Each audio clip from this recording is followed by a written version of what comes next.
Hello Internet, I'm Jackie Fox, and if you've been watching this channel for a while, you know that I have done a number of videos about Blackrock.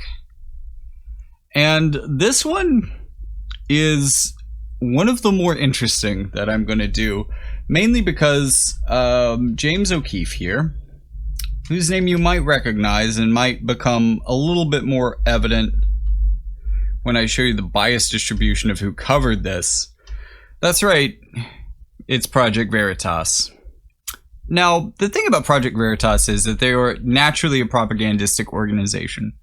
There are a lot of ways in which they have played political propaganda through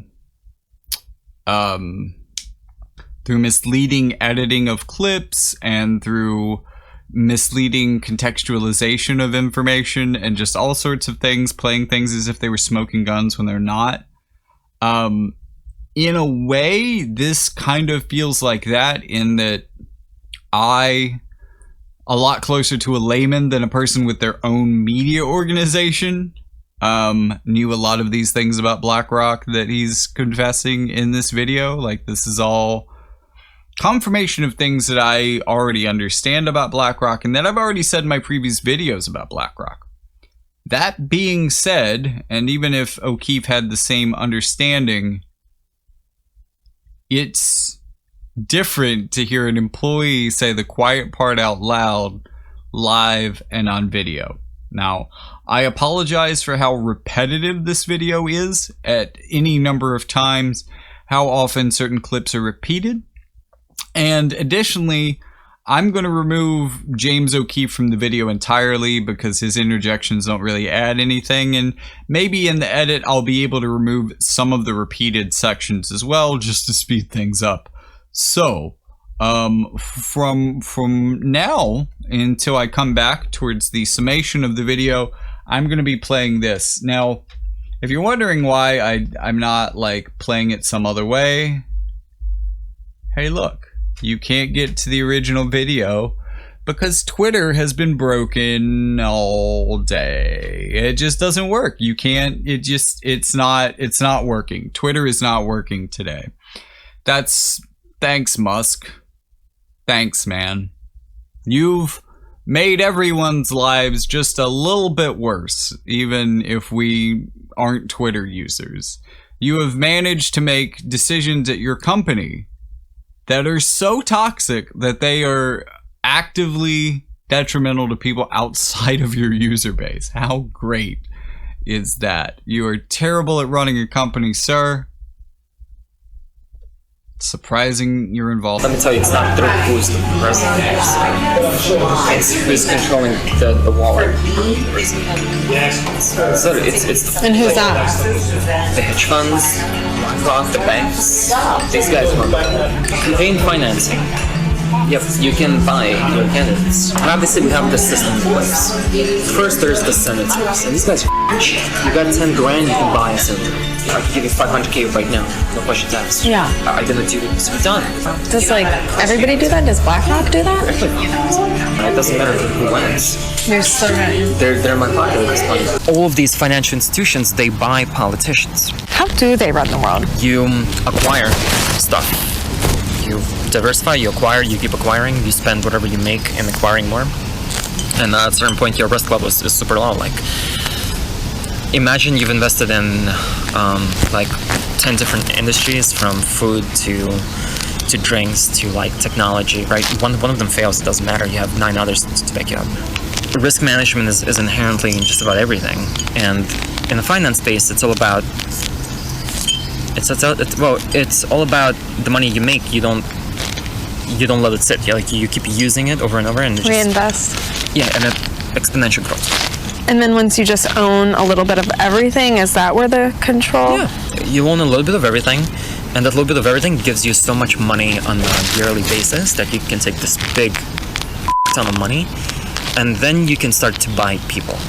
Obviously, we have the system in place. First, there's the senators, and these guys are cheap. You got 10 grand, you can buy a senator.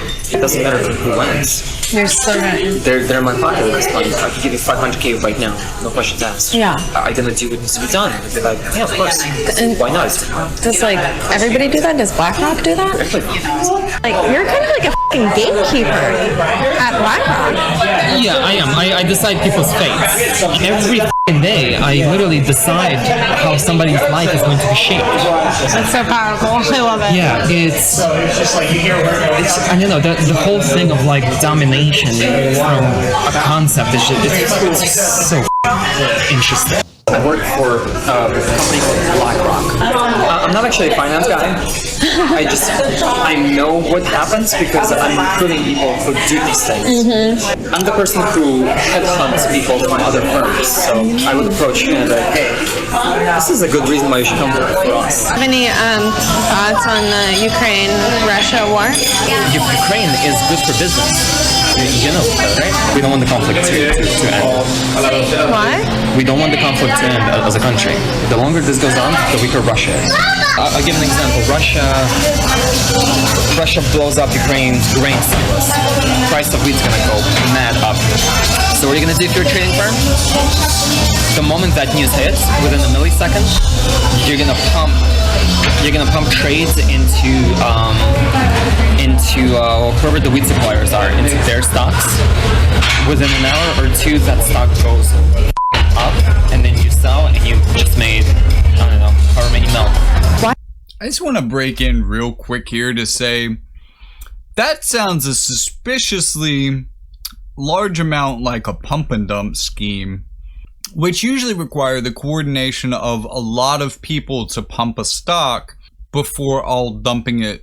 But when you're BlackRock, when you have 20 trillion in assets all over the world that you can coordinate, when you are naturally investing on behalf of this many people, you can make, and why wouldn't you, because it's more profitable, you could make literally every financial action and trade that you make a whole pump and dump scheme without having to coordinate with anybody. And without maybe even I don't understand the financial law. This seems like it should be illegal. I'm not sure if it is. It would seem as though it isn't, in that they are not being arrested for it. But perhaps that is just our lax enforcement, as it often is. So don't want to read too much into that. But yeah, that really sounds like you're describing a pump and dump scheme there, Serge. It's propaganda. Ukrainian economy is tied very largely to the wheat market, global wheat market. This is fantastic if you're trading. Volatility creates opportunity to make profit. War is real good for business. It's exciting when goes wrong, right? Based on everything we know now, when they say to sell, does that mean we should buy? And so, yeah. It's like, you know Jim Cramer? If you do exactly the opposite of what he's advising, you actually make money. Huh? Yeah. It's like, it's called the inverse Cramer. They don't want to be in the news. They don't want people to talk about them. They don't want to be anywhere on the radar. Why not? I don't know, but I suspect it's probably because it's easier to do things when people aren't thinking about it. Larry Fink recently sold $100 million worth of Blackrock. Oh, wow. Damn, Larry, that's not a good sign. The people who trade and make money, they do this the moment the information is out.